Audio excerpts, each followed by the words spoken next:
Hi, this is John Kovich with World Fly. I'm in Seattle at Emerald Water Anglers. I'm with Dave McCoy, this dude, who is kind of a well-known fixture here in Seattle for a lot of things. He guides, he owns a fly shop, he travels the world, and he's forgotten more about tying knots than I'll ever know.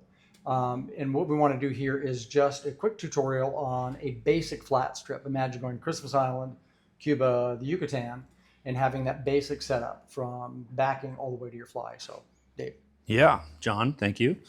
I think this is an area where you can get lost in the weeds in the complexity. That's why I'm asking you. Yeah, so we're going to keep it really simple. We're working off of an 8-weight reel for just a basic bonefish permit type of setup, right? 30-pound Dacron. And why not micro backing or gel spun? Gel spun. You could. It's more expensive.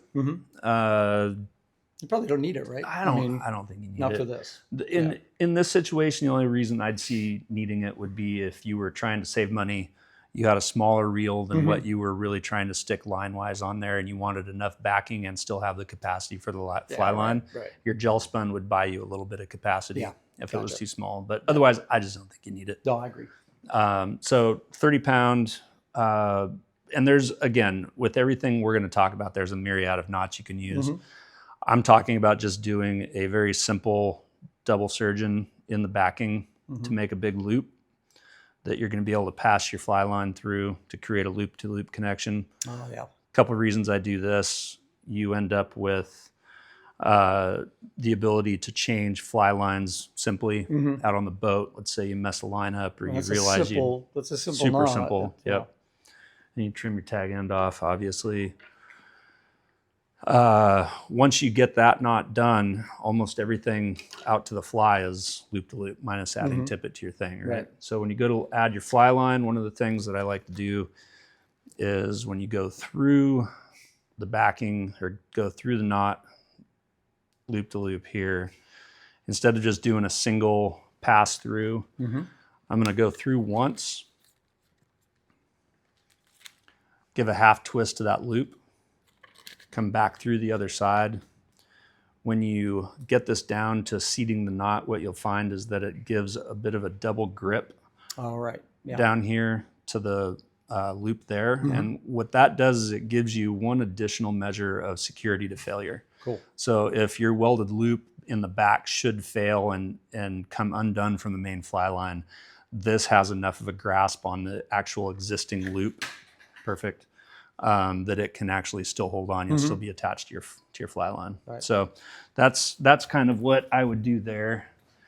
Once you get your fly line on, obviously, again, I hear people talk about loop to loop at the leader section being whatever. I don't see it being a problem. Again, we're just trying to keep it simple. No, so they cleaned it up, right? It's all really kind of tight and perfect. I think. Exactly. Yeah. Loop to loop to the fly line.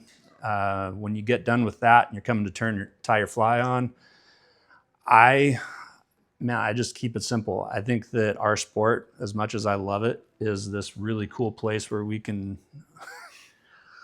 try to make every opinion matter and have all these different things that we do here. I keep it as simple as possible. Just a basic clinch knot. It's something you can do fast. If you're not comfortable with how many twists you need to do, there is the improved clinch that you can throw on there. I've always kind of said that the improved clinch was for the people who didn't know how to tie a clinch. I was always told it was better for a bigger eyed hook.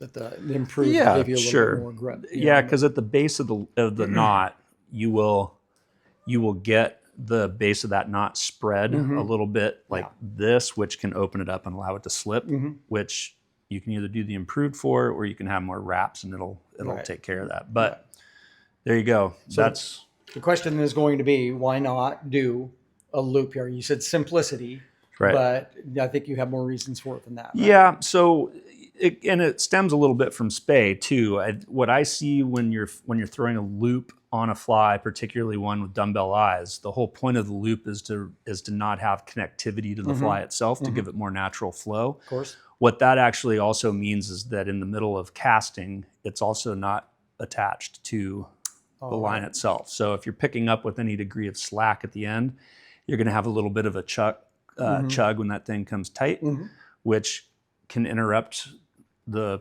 flow of energy in your cast, and the same thing coming forward. Yeah. So with this, you're connected. Yeah. Perfect. And therefore, everything you do from here all the way to your rod tip is connected to it. Perfect. Great. Well, So thank you, Dave. there you go. That's So there you simple, go. clean and dirty. Basic setup for Yep. flats fishing from the reel all the way to your fly. Yep. There you go.